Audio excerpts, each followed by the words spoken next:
Cela fait des années que Marceline, Élie, Léon, Ginette et quelques autres se retrouvent le premier jeudi de chaque mois à dîner. Un repas entre vieux copains, dans un lieu qui n'a pas été choisi par hasard. C'est ici, au Lutetia, qu'ils sont arrivés.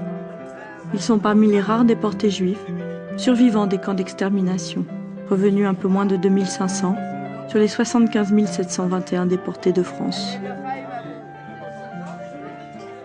Comment renouer avec le fil d'une vie interrompue dans une telle violence? Comment se reconstruire, alors que toute, ou la plus grande partie de sa famille a été tuée? Comment faire pour reprendre ses études, gagner sa vie, dans une société qui quelques années auparavant vous a banni? Comment croire encore à l'amour, à l'amitié, lorsqu'on revient de l'enfer d'Auschwitz-Birkenau, de Theresienstadt, de Buchenwald, de Ravensbrück ou de Bergen-Belsen? Pour la première fois, les survivants racontent cette épreuve si particulière que fut le retour.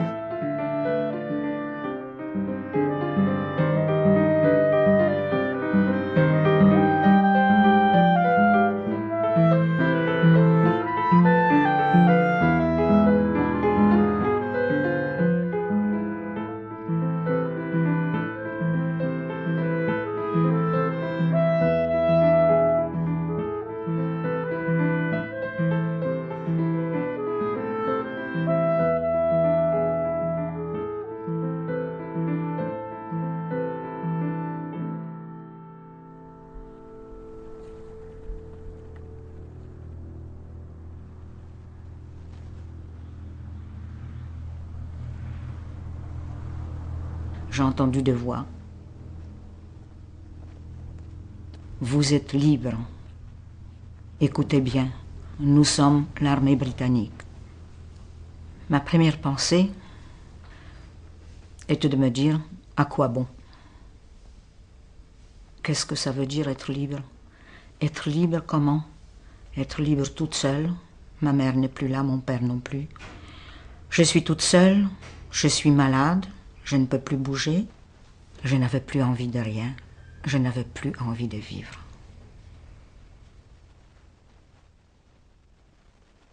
À partir du moment où les chars étaient passés, on était libre.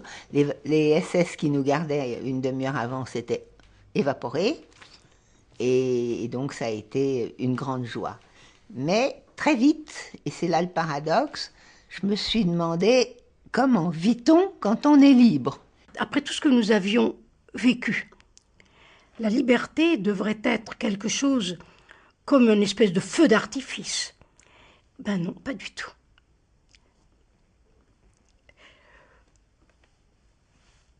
Pas du tout, parce que je crois que, d'abord, comment expliquer cette liberté? Bon, on n'a plus nos bourreaux.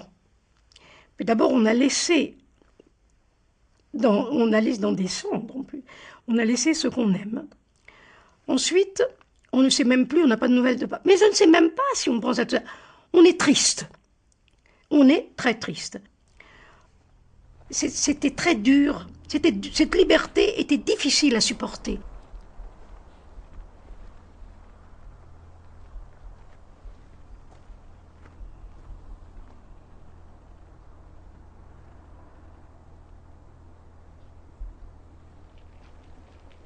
Today is the 24th of April, 1945.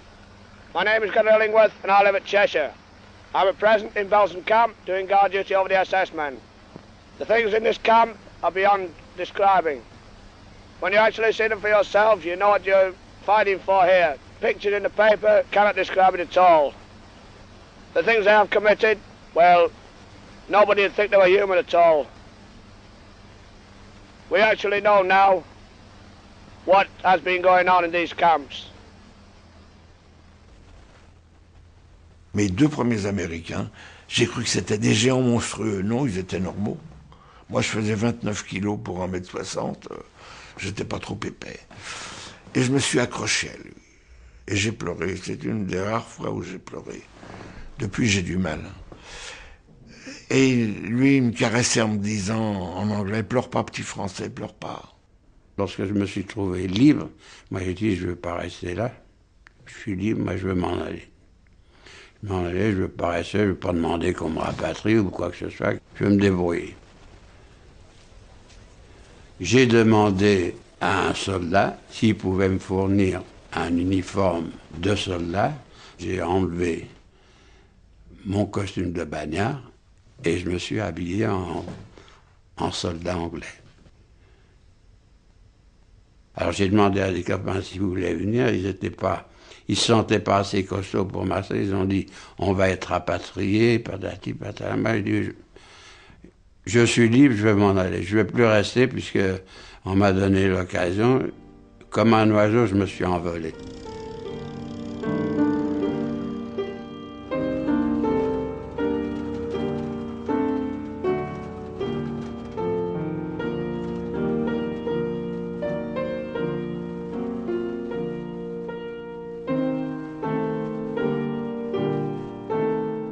On nous a mis dans un camion.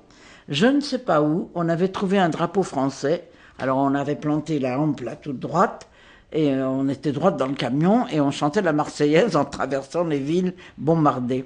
Et on a vu effectivement des gens qui cherchaient dans les décombres, qui cherchaient soit des souvenirs, soit de la nourriture également. On a dit, bon, bah, ils sont comme nous, comme on était il y a 2 mois. Et on ne pouvait pas avoir pitié.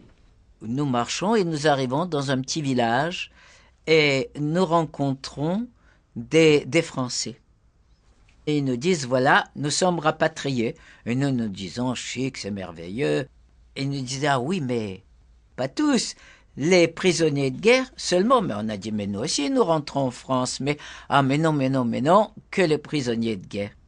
On n'est pas tellement, on est 5-6 filles et une dizaine de prisonniers, pas plus que ça. Tout d'un coup, il y a une colonne de jeeps américaines qui passe, on les arrête, ils nous prennent en charge et ils nous emmènent dans un camp américain.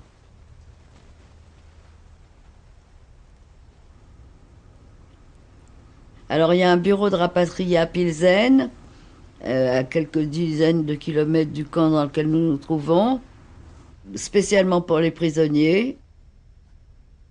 Et alors, ce bureau est d'accord pour rapatrier les prisonniers, mais pas les 5-6 Françaises déportées, on ne sait pas ce que ça veut dire. En plus, juives, qu'est-ce que c'est que ces filles Et les prisonniers menacent de refuser de prendre en compte leur rapatriement si on ne nous prend pas avec. Donc il faut une sorte de grève, ils refusent jusqu'au moment où finalement ce bureau accepte qu'on rentre avec eux.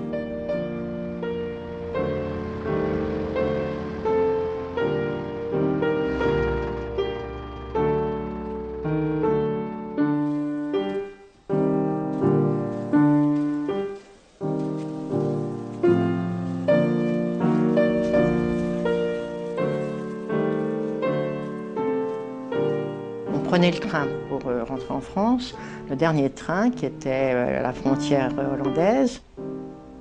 Moi j'étais avec ma sœur aînée qui était très malade à ce moment-là. Maman était morte peu de temps avant, à Bergen-Belsen, elle avait eu le typhus. Et on ne savait pas du tout ce qu'on retrouverait. Pour mon père et mon frère, nous ne savions rien. Ma sœur était dans la résistance, donc tout était dans une espèce de demande de savoir qu'est-ce qui nous attend, comment se sont passées les choses.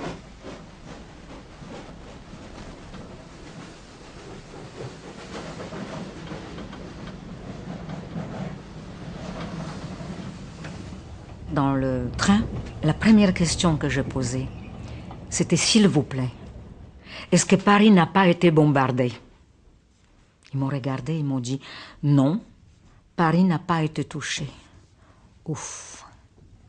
Avec un soupir de soulagement énorme, je me suis dit, bon, je suis sauvée. Je vais voir Paris. Paris tel qu'il a été. Quand mon père est venu juste avant la guerre, tel qu'on me l'a décrit, je vais voir Paris.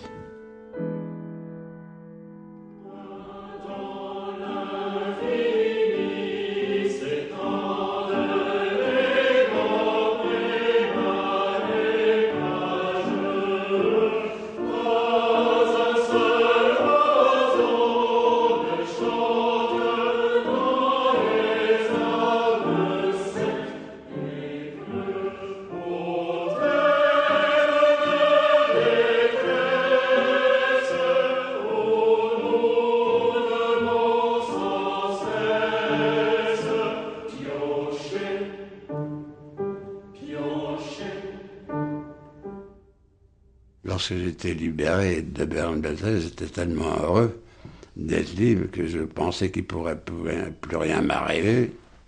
Et je suis arrivé en France. Et j'ai demandé là-bas s'il y avait un comité d'accueil pour recevoir les prisonniers qui revenaient des camps, si on pouvait obtenir quelque chose, un colis, quoi que ce soit. Enfin, on pensait qu'on serait reçu comme ça. Je tombe sur la sûreté, un officier de la sûreté, qui me dit « Mais comment que ça se fait que tu as un costume de soldat? Tu devrais avoir un costume de déporté. T'es sûr que tu étais déporté, que tu n'étais pas un espion, t'es pas... » Je dis « Écoutez, comment c'est... » Moi, j'ai pris ça à la rigolade. J'ai dit « Écoutez, j'ai sorti mon numéro. » C'était un gros tatouage. Ils m'ont dit « Mais c'est un tatouage que tu aurais pu te faire toi-même. » J'ai dit « Écoutez, commencez pas. Je ne vais pas m'amuser à me tatouer comme ça. » J'ai gueulé là-bas. J'ai dit « Mais qu'est-ce que vous voulez de moi? Je reviens de l'enfer. Vous voulez m'enfermer encore? C'est pas suffisant les 3 ans que j'ai passés. » Mais j'ai gueulé là-bas. Pendant 3 jours, ils m'ont questionné.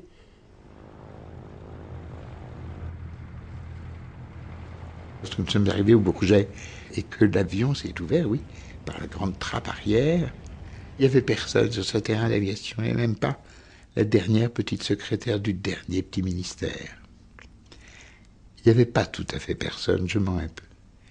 Car sur ce terrain d'aviation, il y avait aussi un autobus de la RATP. Peut-être le même autobus que celui qui, 2 ans plus tôt, nous avait amenés de Drancy à Bobigny. Peut-être avec le même chauffeur d'autobus. C'est tout ce qu'on avait.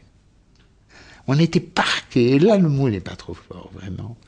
On a été parqués tout de suite après dans un cinéma, un grand cinéma. Et devant nous, était assis devant nous un gars, chacun devant nous, nous avions un gars qui nous se retournait en nous questionnant, un gars du 2e bureau. Le 2e bureau, c'était le bureau du contre-espionnage. Et je regardais ce type qui me regardait en me posant des questions épouvantables, mais des questions insidieuses, avec une maladresse, comme s'il doutait même de l'endroit d'où je venais. Et on était encore très maigres, il n'y avait plus de cheveux, enfin, ils n'avaient pas repoussé en quelques semaines, vous pensez bien. Donc, à l'évidence, on ne revenait pas de la Riviera espagnole. À l'évidence.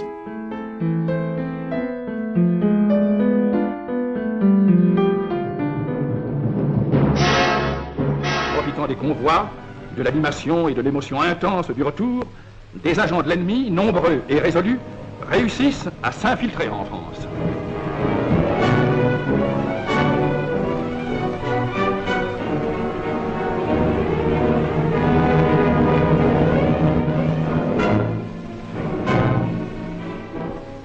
C'est pourquoi des précautions ont été prises, dont chacun a compris la nécessité.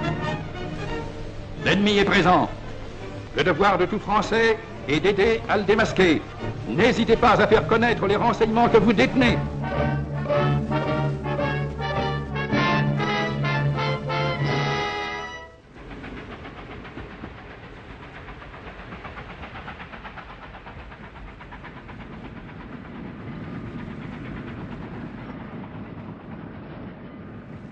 Je rentre avec une paire de chaussures d'homme montante de taille 40, un pantalon de l'armée allemande, et puis une chemise d'homme et un petit gilet en wagon à bestiaux, jusqu'à la gare de l'Est, toujours en wagon à bestiaux. Mais au moins les portes étaient ouvertes, il y avait de la paille. C'était pas la peine d'avoir fait tout ça pour repartir dans des wagons à bestiaux. Les prisonniers de guerre, eux, ils étaient assis, et les résistants étaient assis également. Pour les Juifs, je crois qu'on n'avait pas saisi l'ampleur, même nous, on ne savait pas l'ampleur de ce génocide. Le nombre de rapatriés qui reviennent dépasse 2 millions de Français. S'agissant de cela, la plupart retrouvent leur famille. Mais s'agissant des 2500 Juifs qui reviennent, ils sont méconnaissables, mais souvent ils n'ont même plus par qui être reconnus. Donc, S'il en revient à la moyenne de 3%, qui est le chiffre retenu pour toute la déportation juive de France, qu'est-ce que ça représente? Donc nous sommes descendus sur le quai à la gare de l'Est. La Marseillaise s'est élevée pour nous rendre les honneurs que d'autres avaient tragiquement perdus, honteusement perdus, en nous livrant à cet enfer dont nous revenions si peu nombreux. Et dans la cour de la gare de l'Est, oh surprise, les mêmes autobus qui étaient venus nous chercher à Drancy étaient alignés dans la cour de la gare, parfaitement alignés, pour nous amener vers l'hôtel Lutetia où avaient lieu les formalités de rapatriement.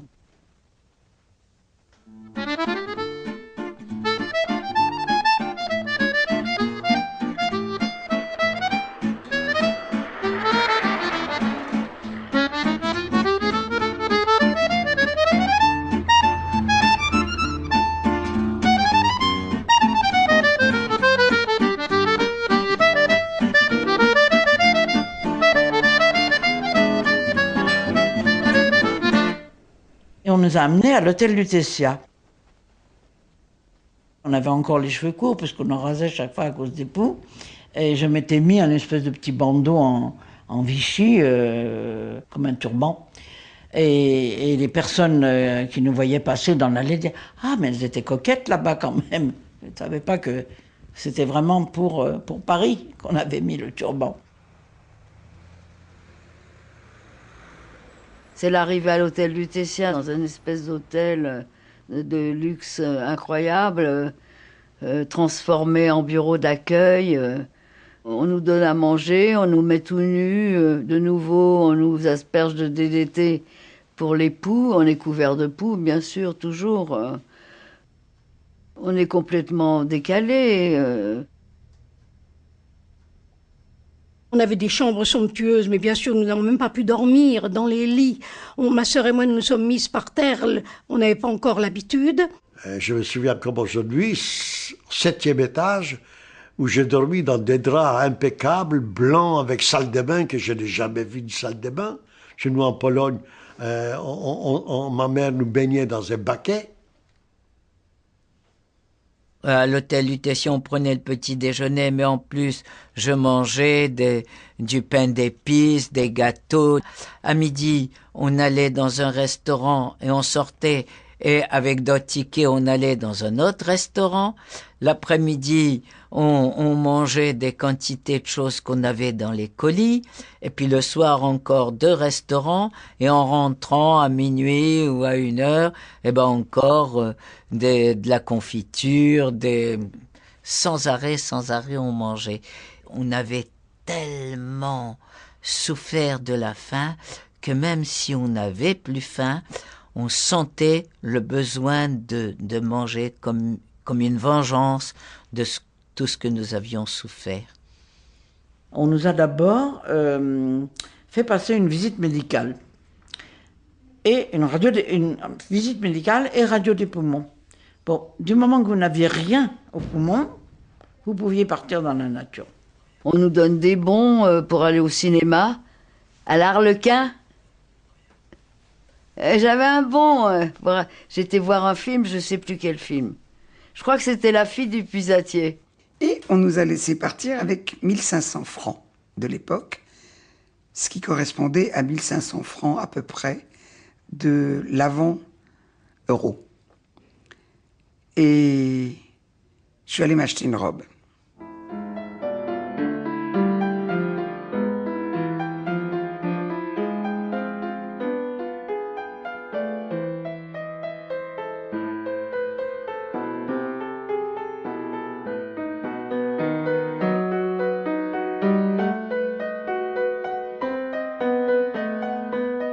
Les premiers jours, il est difficile de descendre dans la rue parce que des gens se jettent sur nous avec des photos. C'est celui-là, vous l'avez vu, celui-là, vous l'avez connu, mon fils, ma mère, mon frère, ma soeur. Tous les gens viennent pour essayer de trouver quelqu'un qui aurait été déporté, qu'on aurait connu ou qui serait revenu. Ils nous montrent des images, des photos, et moi je me souviens de dire ils sont tous morts. Et ils nous demandaient est-ce que c'était dur, enfin, et on ne voulait pas répondre. On n'a pas voulu ni voir les photos, ni répondre. On répond, on fait des réponses dilatoires, on ne décourage pas les gens. On ne peut pas détruire l'espoir qui les habite. On n'osait même pas parler de chambre à gaz ni rien, et on entendait dire « Ah ben, qu'est-ce qu'elles ont dû faire? Elles ont dû trafiquer avec les Allemands pour être là. » Il y a une femme qui vient me voir et me parle en yiddish. « Wo ist Stig gemacht? Est-ce que tu as connu mon fils ?» Alors j'ai dit, je lui ai demandé son nom, elle me dit, oui, je dis, oui, il fait partie de mon groupe de départ du 21 septembre 1942. Je l'ai vu mourir pendant la marche de la mort. Contrairement à un autre de mes copains qu'on a pu une fois qu'on était sur les bourbes à côté, c'était quand même fin janvier, février 45, il faisait moins 20. Lui, on n'a pas pu, et donc on l'a laissé, il est mort sur la route. J'ai pas pu dire à cette mère juive que j'ai vu mourir son fils, j'ai dit simplement que j'ai perdu de vue pendant l'évacuation du camp. Elle a commencé à m'insulter en yiddish. Je revois toujours cette scène. Wo ist Stig gemacht, Zurücksicken. Dort bist du sicher gewesen am Merde. Mein Sinn ist gewesen, ein Gitter Jink. Je traduis quand même. Qu'est-ce que t'as fait pour revenir, toi? T'as dû être un meurtrier là-bas. Mon fils était un bon garçon.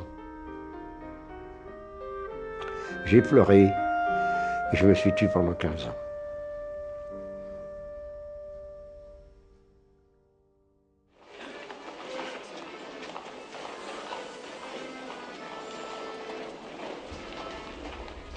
On nous a donné quelque argent et avec cet argent, j'ai pris le métro. Et j'étais dans un tel état de faiblesse qu'il y a 10 personnes qui se sont levées pour me faire asseoir parce que j'avais les yeux enfoncés au fond des orbites. Et j'avais la gorge réduite à un tout petit diamètre. Néanmoins, je suis arrivé chez nous et on habitait au 4e sans ascenseur dans le 14e arrondissement. J'étais convaincu que la porte serait sous-scellée, que je ne pouvais pas rentrer.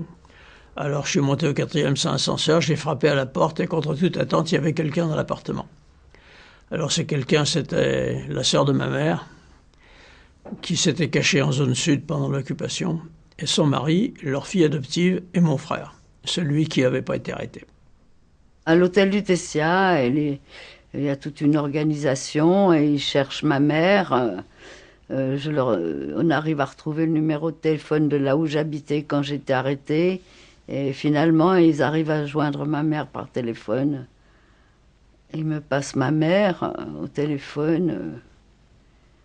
Et la seule chose que je lui demande, si mon père est rentré. Et par ses non-réponses, je comprends qu'il n'est pas rentré. Et j'ai tout à fait un sentiment terrible de ne pas vouloir rentrer. Et évidemment, l'hôtel du Tessia, à un moment donné, ils ne peuvent pas me garder et ils me mettent de force dans un train. Le train s'arrête. Et puis mon oncle, qui a été aussi lui-même déporté, ce que je ne savais pas, et qui me retrouve.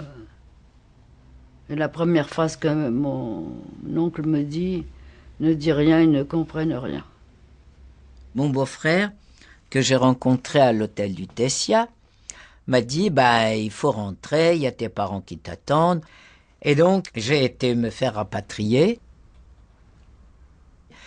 Et arrivé à Alger, j'ai été voir le commandant pour avoir une place de réquisitionné dans les trains pour aller à Tlemcen. Je lui montre ma carte de rapatrié, il me dit « Ah oui, d'accord, Tlemcen, d'accord. À quel titre vous êtes rapatrié ?» Alors je lui dis « Déporté. » Et il me dit « Qu'est-ce que c'est que ça ?» Alors je lui dis « C'est comme les prisonniers de guerre. » Il me dit « Ah, prisonniers de guerre, vous avez droit. » Alors je lui dis « Bon. » Il me dit « Votre matricule. » Et je lui dis « Mais je n'ai pas de matricule, j'étais pas militaire. » Ah, alors vous n'avez pas droit. Au bout d'un quart d'heure de discussion, je lui ai donné mon matricule d'Auschwitz et c'est comme ça que je suis rentré à Tlemcen où toute la famille m'attendait.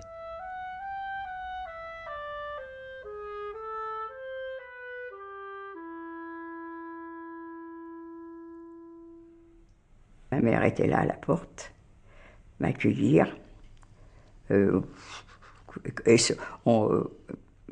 Est-ce que j'ai pleuré? Non, je crois pas, parce que quand on revient de là, on pleure pas comme ça.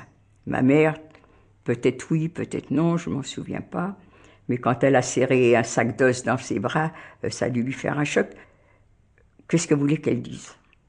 Comment tu vas? Alors la seule chose qu'elle m'a dit, demain on va me téléphoner, on va me donner des nouvelles de ton père et de ton frère. Et c'est un remords qui me suit tout le temps, parce que au lieu de la préparer à l'avance, gentiment, tu sais, peut-être que il y en a beaucoup qui ont disparu, il y en a beaucoup qui sont morts, peut-être que moi je jetais tout ça en pleine figure, on peut pas te donner des nouvelles d'eux, ils ont été gazés et brûlés. Je revois de loin papa, nous arrivons avec notre panier, puis on se précipite vers lui, bien sûr. Il a juste murmuré « Et maman et Liliane ?» On n'a pas répondu.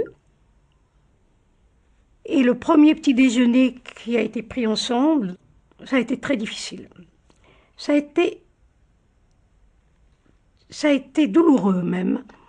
Ça a été douloureux parce que on était infirmes. Quand on a perdu, on était là, on avait retrouvé papa, c'était la grande joie. Mais maman et Liliane nous montaient, on sentait que chacun de nous pensait à elle. Hein. Et personne n'osait parler.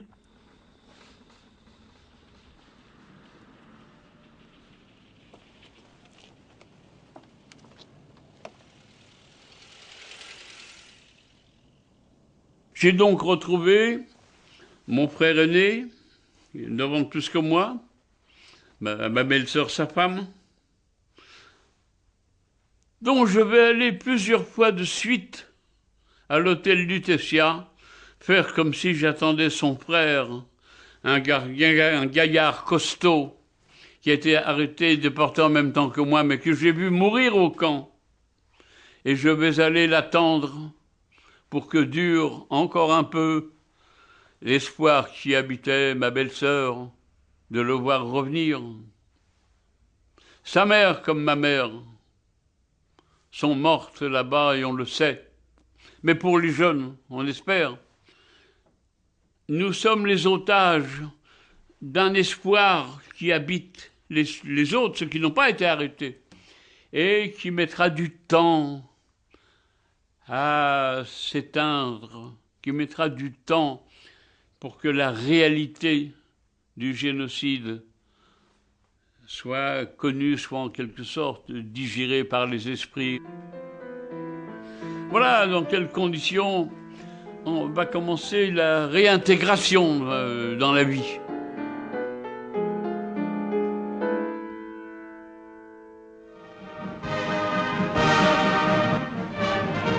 Les prisonniers reviennent chaque jour par milliers. Pour eux, le cauchemar est fini. Aujourd'hui, des visages de femmes remplacent l'horizon des barbelés.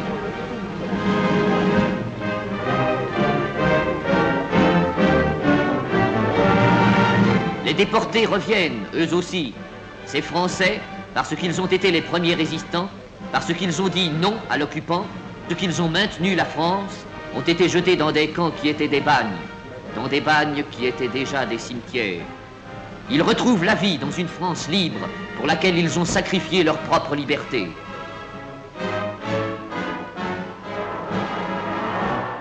On est donc rentré 3 filles, dont une personne ne savait qu'elle était juive, sauf de ses très très bonnes amies au camp, et puis ma sœur aînée et moi. L'intérêt qu'on portait à ma sœur résistante était beaucoup plus important. Ma sœur a été invitée à plusieurs reprises pour faire des conférences et autres. Elle racontait la résistance aussi. C'était pas seulement le camp, c'était ce dont elle parlait. Et à cette époque-là, c'était plus facile d'en parler que de parler du camp. Nous n'étions pas entendus, ça n'existait pas. Ce qui nous a alors beaucoup choqué également, je me souviens en rentrant, c'est d'apprendre que la préfecture de police avait eu la fourragère d'honneur de la résistance. C'est vrai qu'il y avait certainement des résistants. Il y a d'ailleurs des policiers qui nous ont sauvés aussi, enfin, pas moi. Les nôtres, ils étaient très zélés. Mais j'ai des amis qui ont été sauvés par des policiers. Mais quand même, de là à leur remettre, à penser que toute la préfecture de police était résistante et leur remettre la fourragère d'honneur, on trouvait ça inouï. Il fallait exalter la résistance. C'est pour ça d'ailleurs qu'on l'a énormément augmenté, exalté. Il n'y a pas eu autant de résultats que ce qu'on veut bien croire, loin de là. Mais c'était l'époque où il fallait se refaire une nouvelle personnalité. Donc les déportés juifs, on n'en parlait pas, ils n'avaient pas combattu, c'était des victimes civiles, etc.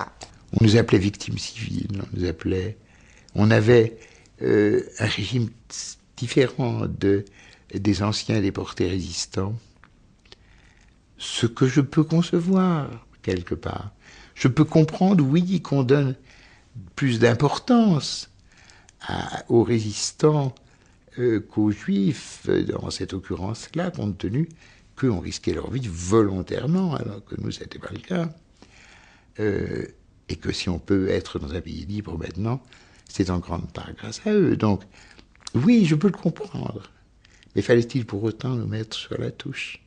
Je suis allée à la mairie du 19e où j'habitais, et j'ai vu une assistante, et je lui ai dit, est-ce que je peux bénéficier de l'allocation temporaire de maladie, parce que je savais qu'il y avait une allocation pour les déportés malades. Ah, elle me dit, oui, mais l'inscription est forclos. C'est forclos. Alors, il n'y avait rien. Rien n'a été prévu. Et c'est comme je dis toujours, j'ai mangé la vache enragée, mais même pas tous les jours.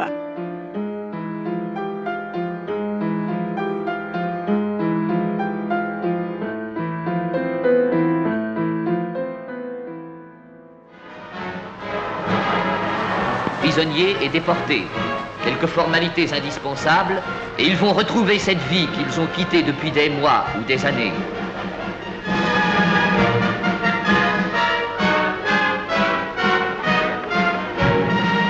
Souvenir indélébile dont l'ennemi voulait faire une marque infamante sera pour eux la plus glorieuse des décorations. Rien ne peut racheter ni compenser les souffrances de ces hommes et de ces femmes. Mais nous avons un devoir envers eux et envers ceux qui ne reviendront jamais, ne rien oublier. Tous les déportés ont entendu ces phrases. Si vous revenez, il faudra leur dire. Elles avaient peur que le monde ne sache pas ce qui se passait. Donc, tout ça, c'était en moi, c'était lourd. J'avais besoin de parler. Bon, qu'est-ce qui s'est passé? On commence à parler. On parle quelques minutes et puis les gens vous répondent systématiquement. Oh là là, mais c'est terrible ce que vous nous racontez là. Et ils n'écoutent plus. Ça faisait 2 mois que j'étais rentré. Je racontais. Et un garçon de mon âge vient me trouver en me disant, écoute, arrête, ça n'est plus supportable. Je me suis arrêté, et pour de bon. Je me suis dit, si vous ne supportez pas d'entendre ce que j'ai vécu, ce que j'ai vu, je la boucle. Là, je ne parlerai que si on me le demande. Quand je suis allée dans des vacances d'été à Strasbourg pour retrouver des vieux amis, c'était l'été 46, je crois, ils m'ont tout de suite dit, alors Nadine, raconte, c'était des gens adorables. J'ai été choquée par la question. Je me suis dit, mais comment est-ce qu'ils peuvent avoir le culot de me demander de raconter l'inracontable? Et d'un autre côté, j'ai aussi été choquée, mais un peu plus tard, peut-être au bout de 2-3 ans seulement, par le fait que personne ne voulait rien entendre. Je me dis parfois, est-ce qu'ils étaient, à mon avis, ils n'étaient pas indifférents. Ils avaient peur des mots qu'on pouvait leur dire. On aurait peut-être parlé tout de suite. Ça nous aurait peut-être fait du bien de dire ou d'expliquer certaines choses. Et la phrase qu'on me répétait souvent, il faut oublier. Et moi, c'est comme un cordon ombilical. D'abord, je ne veux pas oublier. Je ne peux pas, mais je ne tiens pas du tout à oublier. J'ai des camarades qui ont parlé, paraît-il, après la guerre. Ils ont réussi à parler à mais pas dans des instances, à d'autres gens, enfin. Mais officiellement, on n'avait pas la parole. Et on s'est tu pendant 40 ans. Oublie-moi, oh mon amour. Quand on oublie, je sais aussi que l'on pardonne.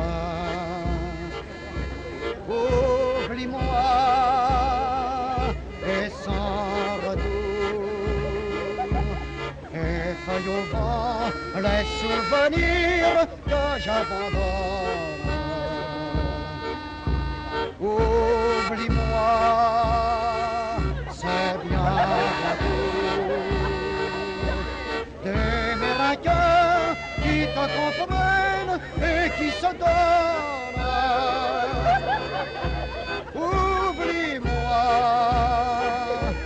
oublie tous les secrets, et sans regret, pas oublie-moi.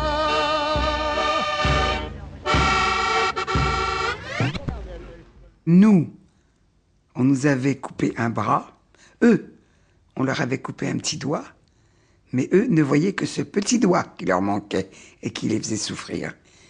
Ils n'avaient pas la place dans leur souffrance à eux. Ils ont souffert, ils ont eu des pères, des frères qui étaient prisonniers de guerre, ils ont eu des gens, des résistants qui ont été déportés autour d'eux. Ils ont souffert, ils ont eu faim, ils ont eu très faim. Donc tout ça faisait que la souffrance qui était la nôtre ne les intéressait pas. J'ai resté un an toute seule, ne pouvant parler à personne, dormant par terre toujours, ce que ma mère ne comprend pas. Et ne pouvant pas parler, et ne pouvant pas manger avec les autres, parce que j'avais une façon de manger sans doute extrêmement sauvage.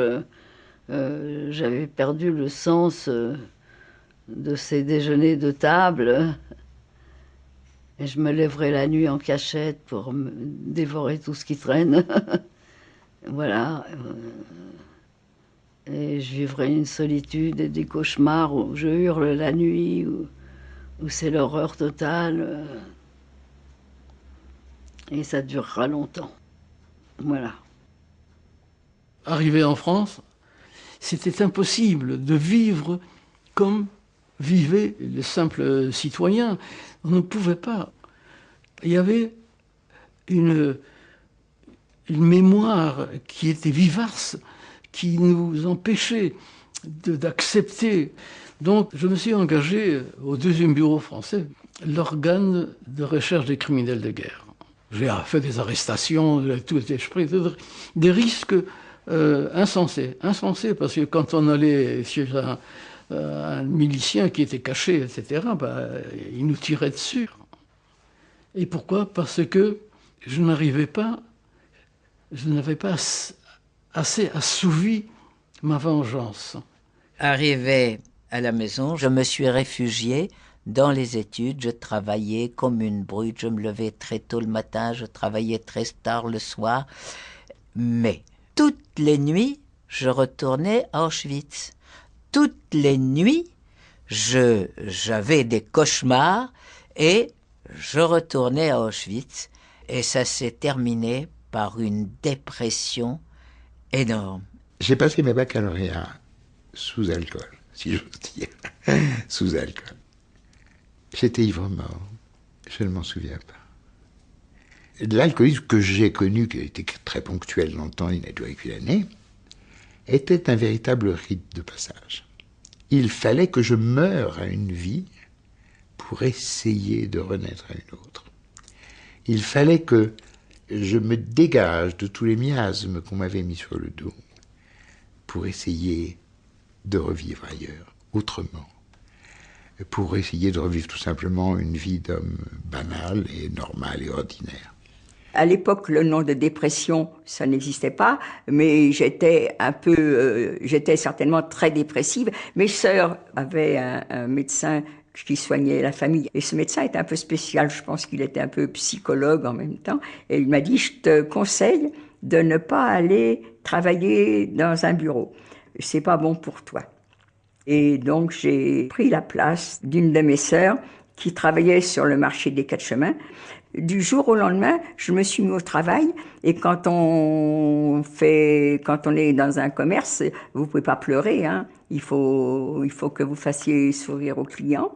Jamais, jamais, jamais, personne n'a su ce que j'avais vécu. J'étais représentant, j'étais ceci, j'étais cela, mais je vivotais. Je survivais après la guerre aussi. Quand je vous dis que je suis mort en 1945, dans une certaine façon, c'est vrai. Je n'ai pas repris ma vie telle que je l'ai laissée avant. Je suis dans un très mauvais état. J'étais très perturbé, très. Et à un moment donné, j'ai même pensé au suicide. Et puis j'ai écarté l'idée de suicide. Et j'ai décidé de faire de ma vie 2 colonnes, avec le passé d'un côté et l'avenir, éventuellement un mari, des enfants, une vie, entre guillemets, normale, sans toutefois oublier cette colonne du passé, mais en m'obligeant à ne pas la laisser mordre sur l'avenir et obérer l'avenir.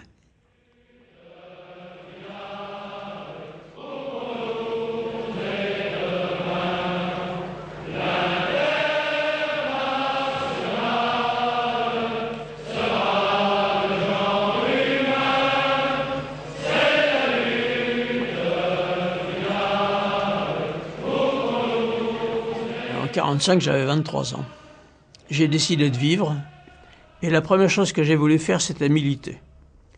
Et en bas de chez moi, dans le 14e arrondissement, il y avait une boutique qui avait appartenu à un épicier, et le gars, à la Libération, il a été accusé d'avoir collaboré. Et du coup, on l'a vidé de sa boutique, et la boutique était occupée par une section du Parti communiste français. Et comme j'avais adhéré au Parti communiste sous l'occupation en 1941 pour résister aux nazis, eh bien, j'ai commencé à militer. Je suis de ceux qui espèrent participer à la construction d'un monde pacifique, d'un monde de respect entre les hommes, d'un monde d'amitié entre les peuples. Et je vais m'y donner à fond, à la fois pour contribuer à guérir les plaies du passé et pour ouvrir ce monde à l'avenir. Il y a une part de naïveté, mais sans les certitudes, on ne s'engage pas. En 1948, j'ai adhéré au Parti communiste. Ça coulait de source pour moi. J'ai même été capable de dire à quelqu'un, je ne peux pas te répondre aujourd'hui, j'ai pas lu l'humain encore. Alors j'ai commencé à lire autre chose et me suis rendu compte que la vérité, il y en a d'autres. Et quand j'ai commencé à en parler, j'étais secrétaire de cellule, responsable au bureau de section du 10e. Alors on m'a foutu à la porte. J'ai mis 1 an à me remettre parce que mon idéal n'avait rien à voir avec ce qu'ils en ont fait. Mon projet, évidemment, c'est de me reconstruire. Ce n'est pas un projet, c'est une volonté, c'est une nécessité. J'ai pris contact avec une organisation de jeunesse qui existait, qui était une organisation sioniste. L'objectif était en réalité de partir en Palestine. J'ai intégré ce mouvement. Et là, je me suis trouvé accueilli par un groupe de jeunes où j'ai pu m'exprimer, où j'ai pu raconter et où j'ai eu une écoute de qualité parce que ces jeunes gens savaient d'où je venais, ils étaient plus près de mon histoire et intéressés, curieux de savoir. La part prise par Vichy, sa flicaille, ses délateurs, ses tortionnaires, ses miliciens dans l'arrestation et la déportation des Juifs a donné à la naissance de l'État d'Israël en 1948 un sentiment de revanche qui était la conséquence de la perte de confiance par beaucoup dans la République française.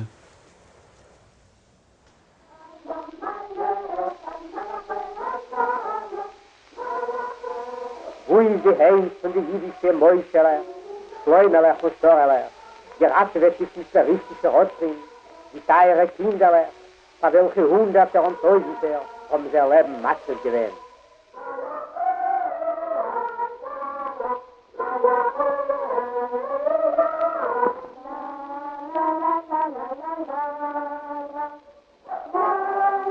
La première maison dans laquelle je suis allé habiter, c'était à Montreuil. Et j'ai commencé à vivre parmi des enfants qui parlaient tous le français.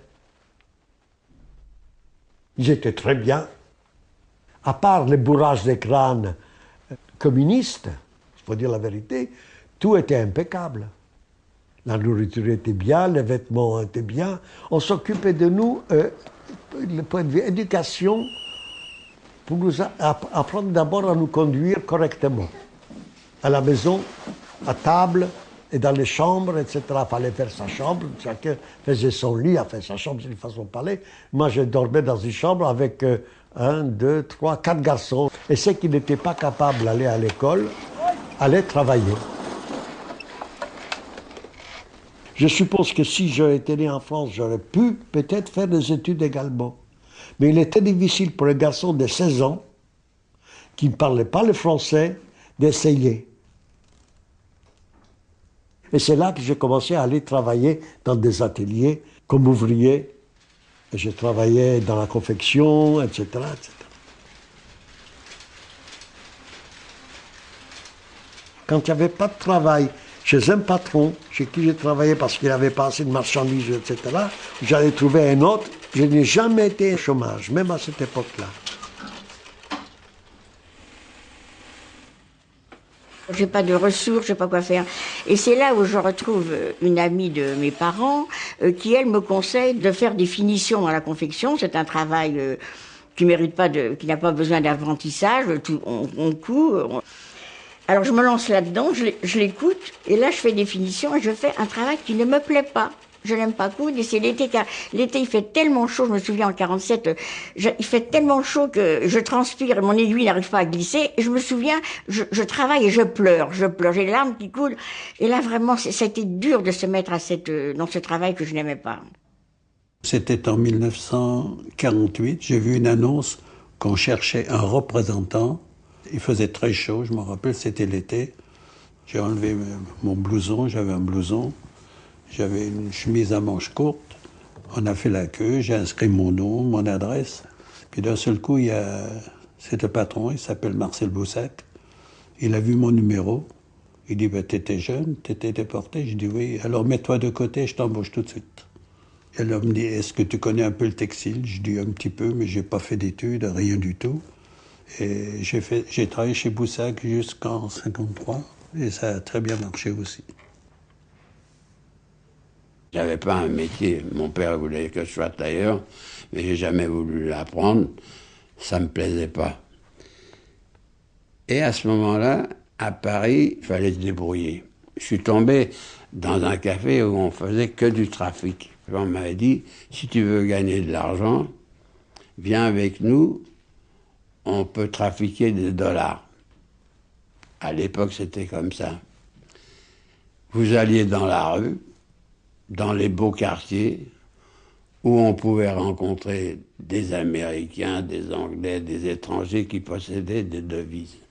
On pouvait leur acheter les devises plus chères qu'elles valaient à la banque, et j'ai commencé à faire ce travail-là. Je gagnais bien ma vie. Tous les jours, je sortais du côté de l'Opéra, la Madeleine, tout ça, et j'attaquais les Américains You have something to sell. Et en faisant ce boulot-là, j'ai gagné beaucoup d'argent. Pendant l'occupation, j'étais déjà dans la recherche scientifique et j'avais eu le droit à une bourse privée d'ailleurs.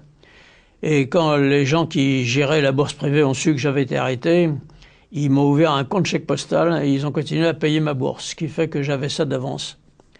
Et on a vécu avec ça jusqu'à ce que je sois candidat au Centre national de la recherche scientifique et j'y ai été accepté. Donc j'ai eu des revenus. Je l'ai là.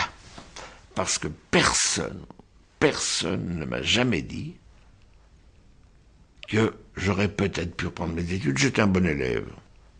J'aurais fini probablement ingénieur, bon, probablement pas un ingénieur génial, mais pas plus mauvais que les autres après tout.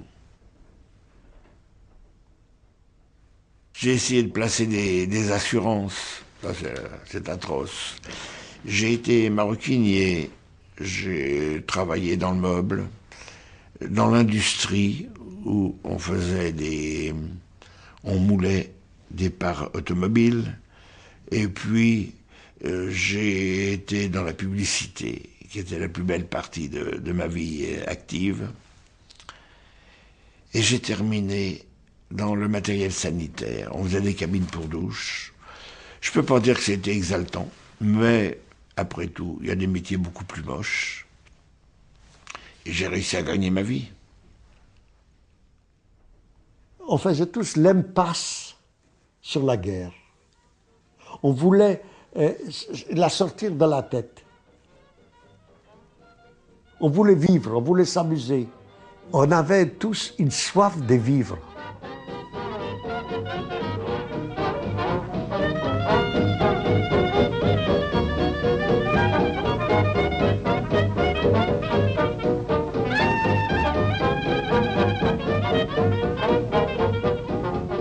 Tous les experts de France et de Navarre nous donnaient 10 ans à vivre. Et moi, je me suis dit comme ça, si j'ai 10 ans à vivre, je veux en profiter. Tous les jours, j'allais danser au bal à jour. Je fréquentais une fille tous les jours, j'emballais, j'étais jeune, encore beau, vous comprenez. Il y avait encore de beaux restes. À l'époque, j'avais 22 ans, c'était la belle vie. Les études ne m'intéressaient pas, il n'y avait que la vie. Il fallait vivre, je voulais vivre. Vivre, c'était alors surtout fréquenter des jeunes et avoir des amoureux, fumer des cigarettes, se balader, enfin vraiment m'étourdir, c'était ça, vivre. J'appelais ça vivre. J'étais prise dans le mouvement de la reconstruction sous toutes les formes. La reconstruction de ma vie, la reconstruction du pays et la construction de ma famille. J'étais prise dans ces mouvements et j'étais heureuse d'être dans ces mouvements et je me rends compte que j'étais en plein dedans. Je ne cherchais pas du tout à rencontrer tout ce qui me rappelait la guerre. Le fait de ne plus être retournée chez moi, ça m'a permis peut-être aussi de ne pas mesurer tout ce que j'ai perdu. Ça m'a permis de construire une nouvelle vie qui était loin de celle que j'avais perdue.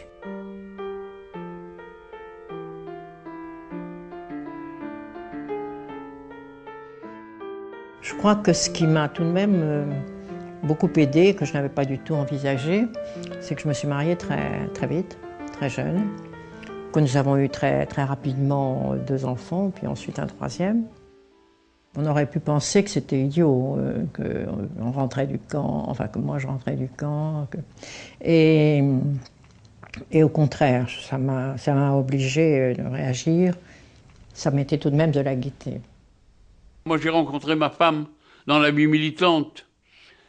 Une jeune fille de 17 ans, survivante, de son père déporté, de sa mère déportée, de sa petite sœur de 4 ans déportée. Et nos premiers échanges de mots étaient d'abord de nous raconter cela avant de parler d'amour. Quand on revient des camps, quand on est une petite fille comme moi, on a dans une telle demande d'amour que personne ne peut la satisfaire. C'était très difficile pour les garçons de mon âge, je pense, à l'époque. Parce que je devais être quelqu'un de très lourd aussi. Et Yoris, je le rencontrerai en 1962, mais ça ne veut pas dire que j'en ai pas eu d'autres avant. Hein. Au contraire, j'étais très promiscueuse même. On peut dire promiscueuse. Une manière très élégante de dire qu'on a eu beaucoup d'amants. Moi, j'ai vécu 10 ans très difficiles après à partir du moment où je suis rentrée en France. D'abord, j'avais perdu mon père, ma mère, j'étais fille unique. J'ai eu beaucoup de chance au point de vue matériel, à savoir que j'ai pu faire mes études de médecine, et ça, je m'en félicite tous les jours parce que c'est une chance énorme. Mais affectivement parlant, j'étais dans un isolement quand même assez grand. Et ce qui m'a sauvée au bout de 10 ans, c'est la rencontre d'un garçon qui a été à la vie, à la mort, quoi. Et ça, c'est quand même comme ça que je me suis guérie. Je crois que sinon, j'aurais pas pu. Hein. Bon, alors Madeleine, c'est une fille que j'avais connue très vaguement pendant la guerre. Quand j'ai décidé de vivre avec Madeleine, je n'avais jamais couché avec une femme avant. Donc Madeleine était la première femme de ma vie. Et je crois que j'ai été aussi le premier homme de sa vie, mais je ne me suis jamais préoccupé de ce genre de choses. Et je me suis trouvé avec elle dans un lit, et bien évidemment, on allait coucher ensemble. Et j'ai pleuré toutes les larmes de mon corps parce que je me suis dit que mes parents ne sauraient jamais qu'on était arrivé là. Et une des raisons pour lesquelles j'ai pleuré aussi profondément, c'est que, comme je vous l'ai rapidement dit, pendant la guerre, je me suis fiancé avec une autre fille qui s'appelait Jacqueline, dont je me suis séparé à la Libération. Et quand je me suis fiancé avec cette fille, avec l'accord de mes parents d'ailleurs, ils n'ont dit ni oui ni non, ils n'avaient pas de raison d'être contre d'ailleurs, eh bien, au bout de quelques semaines ou quelques mois, après que j'ai arrangé ces fiançailles, eh bien, ma mère m'a dit « Oh, j'aurais préféré que tu épouses Madeleine ». Et finalement, j'ai épousé Madeleine. Et ma mère n'a jamais su qu'on avait été heureux pendant 62 ans.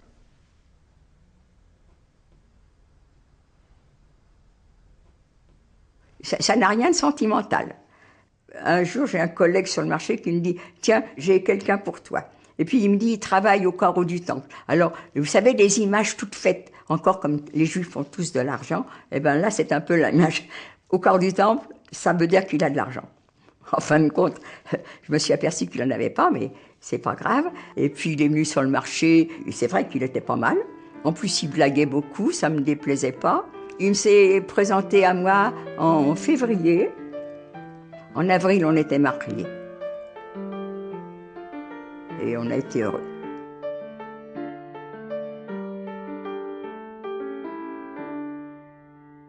Quand je me suis marié, au début, ma femme, elle a eu peur, elle voulait même...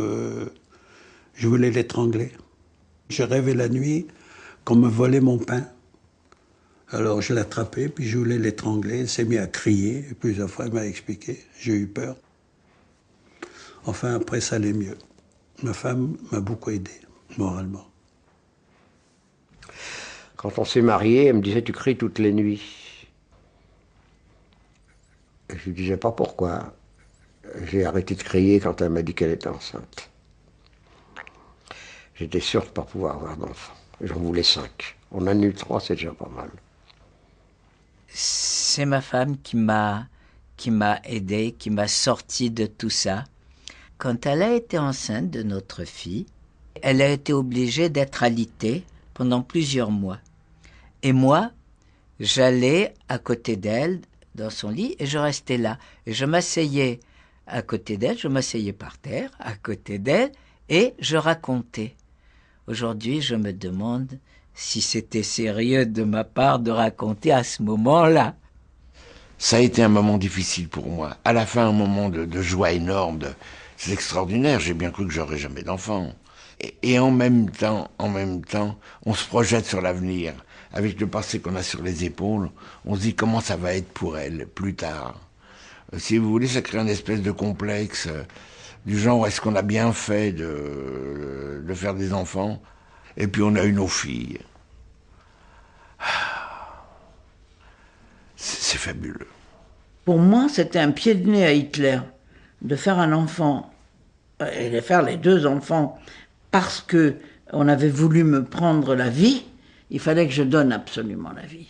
C'était un but. Il fallait que j'ai des enfants pour combler mon état d'orpheline. Quelque chose comme ça. Et j'ai eu 2 enfants. Pour moi, c'était impensable. Ah non. J'aurais été incapable. Et aussi, pas déformer le corps. Parce que ça peut recommencer, t'es bonne tout de suite pour les gaz. Parce que j'appartiens à cette génération où les femmes, dès qu'elles avaient un enfant ou 2 enfants, c'était, ça y est, c'était des corps déformés. Et un corps déformé en maigrissant, le ventre il tombe sur les genoux. Et ça, vous l'avez peut-être jamais vu dans votre vie, c'est l'horreur. C'est l'horreur, parce que c'est pas l'horreur, c'est la vie, mais c'est l'horreur pour survivre dans un camp. Voilà. À la naissance de ma fille, elle est née 8 ans après mon mariage, hein, je déprimais, je pensais que je ne pouvais pas avoir d'enfant. Eh bien, ça s'est pas bien passé. Oui, ça s'est bien passé. J'ai fait une très forte dépression. Et donc, mon mari n'a pas voulu par la suite qu'on ait un deuxième enfant.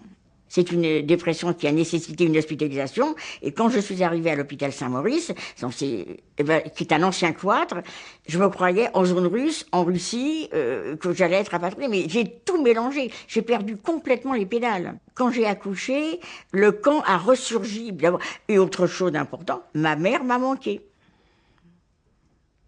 Mais enfin, j'ai pas eu plusieurs enfants, mais j'ai une fille merveilleuse. Je ne voulais plus être juive après la guerre. Mes parents savaient que je fréquentais un non-juif et ça a été le drame. On gagnait notre vie, seulement on n'avait pas de logement. Et au lieu de nous loger, mais dans n'importe quelle chambre de bonne, on a accepté de vivre chez les parents de mon mari. Ça a été infernal parce que non seulement ça, la famille de mon mari était catholique pratiquante, et non seulement ça, ils étaient Action française. Donc, par amour, j'ai accepté de me marier à l'église, mais mes parents ne le savaient pas. Et ça a été un remords toute ma vie. Et c'est ma fille qui m'a remis vraiment du baume au cœur, parce qu'un jour, un dimanche, ma belle-mère lui dit « Mais tu n'as pas mis ta belle robe ?» Et ma fille dit non. Elle avait 5 ans à l'époque. Elle lui dit, mais tu vas pas à la messe? Elle dit non. Et pourquoi? Elle dit, parce que ça fait pleurer maman. Je me sentais moins que rien par rapport aux autres. Et ça a duré très très longtemps, ce moins que rien. Moi, je ne suis pas résistant, hein. J'ai été déporté en tant que juif. On a eu quelques considérations pour nous 10 ans plus tard. 10 ans plus tard. À Paris, M. De Trocker, président de l'Assemblée nationale, a inauguré le mémorial du martyr juif inconnu en présence de nombreuses personnalités et des délégations israélites de 24 nations. Ce mémorial est dédié aux 6 millions de juifs tombés victimes de la plus vaste entreprise d'extermination de tous les temps. Nos associations d'anciens déportés, juifs et non-juifs bien entendu, ont mené ensemble un combat politique, il faut le dire, pour obtenir qu'à égalité de préjudice, il y ait égalité de réparation. Nous y sommes parvenus.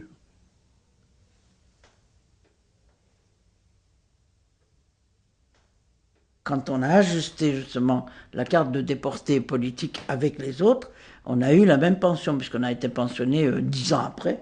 Il y a eu une pension afférente à la déportation, et on était considérés comme les autres. À ce moment-là, on a dû repasser des examens et tout ça. Et à l'époque, c'était encore extrêmement militaire. Alors, c'était à Bercy, ministère des Anciens Combattants. Alors, on nous mettait en combinaison et on attendait sur des bancs en ligne. C'était insupportable. Moi, j'ai dit, je repasserai plus jamais dans ce truc-là. Et vous passiez devant une espèce sur une estrade, une galerie de colonels ou de médecins militaires habillés en militaire. Et je me souviens, quand je suis passée, je souffrais beaucoup des pieds parce que j'ai eu les pieds gelés là-bas. Donc, pour moi, c'est très, très dur l'hiver. Je souffre énormément. J'ai des coupures sous les pieds. Et donc, j'ai dit, je souffre des pieds. Et alors cet homme m'a dit, ah oui, c'est parce que vous buvez trop de champagne avec l'argent de votre pension. Oh, vous vous rendez compte? C'était affreux. Aller passer ces pensions, c'est vraiment effrayant, quoi. Pendant tout ce temps-là, j'ai caché ma déportation. Et puis, il est survenu, enfin c'est mon point de vue, hein, il est survenu en 1967, c'est-à-dire 20 ans plus tard, la guerre des 6 jours, Cette victoire est fulgurante. D'un tout petit pays, personne ne supposait qu'il était fort comme ça, avec ses ennemis sur tous les côtés. Ça a littéralement sidéré l'opinion internationale. Et on s'est dit, ah, les Juifs, c'est quand même des gens formidables. Le 5 juin au matin, le canon tonnait au Moyen-Orient. Israël était en guerre contre la quasi-totalité des pays arabes. La disproportion était énorme, mais la résolution du ministre de la guerre d'Israël, le général Dayan, vainqueur du Sinaï il y a 11 ans, était totale, identique à celle du peuple israélien tout entier. Israël doit vaincre s'il veut vivre. À l'époque, je voulais offrir un œil au général Moshe Dayan, pensant que ça pouvait rendre service.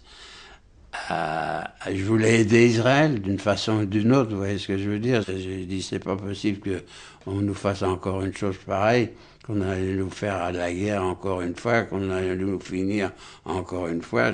J'ai pensé à Auschwitz, c'est là que ça m'est revenu tout ça, que j'ai senti que je n'ai bavé que j'étais juif. Et je suis parti en Israël, pensant finir mes jours là-bas.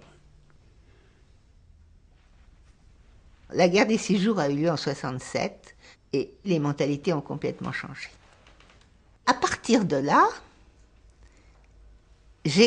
on a commencé à s'intéresser aux déportés juifs.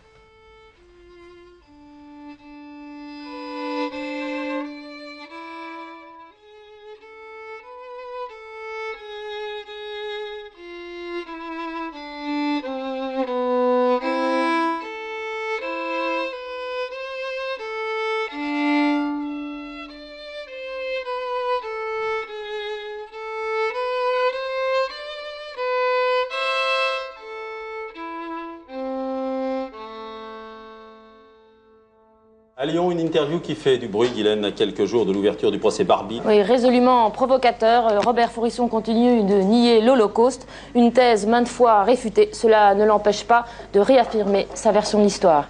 C'est à propos donc de l'histoire de la Seconde Guerre mondiale. C'est un sujet sur lequel on ment beaucoup, on ment énormément. Mais le plus gros de tous les mensonges me paraît être celui de la prétendue extermination des Juifs et des prétendues chambres à gaz homicides. Donc on peut dire qu'au bagne d'Auschwitz, on a gazé des poux. Quand j'entends les négationnistes parler de la non-existence des camps, du mensonge juif, c'est quelque chose qui est aussi douloureux. Mais que faire? Qu'est-ce que je vais commencer à acheter un revolver et commencer à tirer? J'ai une famille,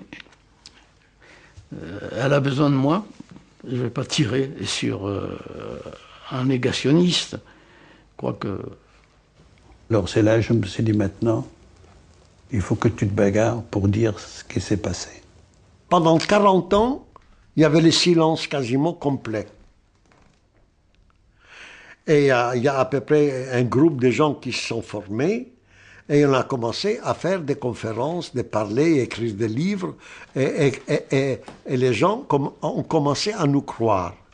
Quand ma mère est morte, je me suis dit, moi je suis de la génération des plus jeunes et il faut quand même que les gens sachent ce qui s'est vraiment passé. Et à ce moment-là, ma fille qui est professeure de français m'a demandé si je voulais bien raconter mon histoire dans son collège. Et la première heure est passée, la deuxième heure est passée, j'avais même pas fini. Et quand on est sorti de la classe, elle me dit, mais tu nous as jamais raconté tout ce que tu leur as raconté. Et j'ai décidé donc à ce moment-là de témoigner. Un jour, mon mari me dit, écoute, il y a quelque chose, on vient de donner à l'association de Bergen-Belsen une concession au cimetière des Pères-Lachaise. Ils vont ériger un monument à la mémoire des disparus à Bergen-Belsen. Et c'était comme un déclic. J'ai regardé ça, j'ai dit, mais ça ne peut pas se faire sans moi. C'est impossible. C'est quelque chose dont je dois m'occuper, immédiatement. Ces heures noires souillent à jamais notre histoire et sont une injure à notre passé et à nos traditions. Oui, la folie criminelle de l'occupant a été, chacun le sait, secondé par des Français, secondé par l'État français. Monsieur le Président, arrêté avec ma mère et ma sœur en 1942 par des gendarmes français à Revel, Haute-Garonne, zone non occupée, déporté via Drancy à Auschwitz, seul survivant de ma famille, vous comprendrez, Monsieur le Président, que j'ai accueilli votre déclaration du 16 juillet avec émotion et reconnaissance. Votre prise de position vous honore et ne porte aucun préjudice à la grandeur de la France républicaine, bien au contraire. Je suis parmi ceux qui attendaient avec inquiétude et tristesse depuis 53 années cette mise au point. Elle vient tardivement, mais vous avez osé le dire, contrairement à vos prédécesseurs. Veuillez croire, Monsieur le Président, à ma haute considération.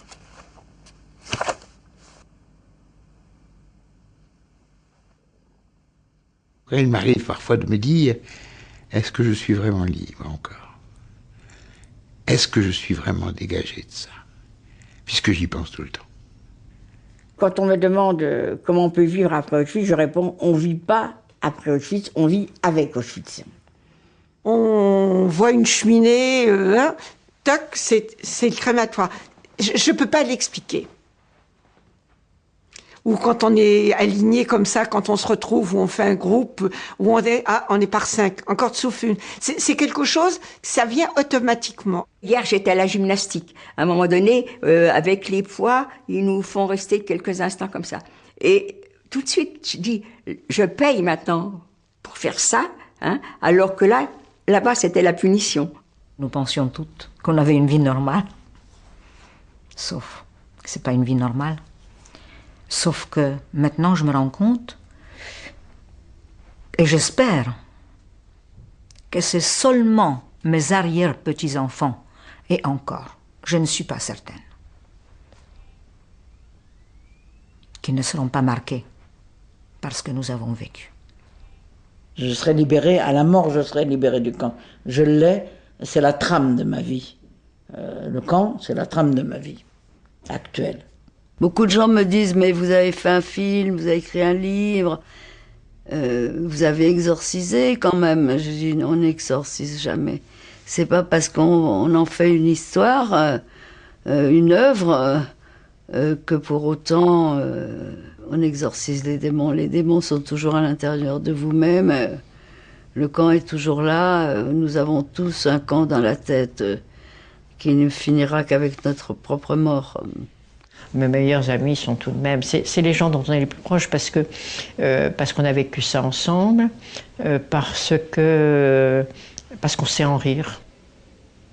C'est une façon de le surmonter. On se dit beaucoup de choses qu'on ne dit pas aux autres. On voit la vie autrement. Vous m'avez dit, ma dernière pensée, si je suis consciente sur mon lit de mort, ce sera pour la Shoah, pour mes compagnons de... Oui, c'est vrai. Je le pense toujours. Maintenant, on ne maîtrise pas sa mort.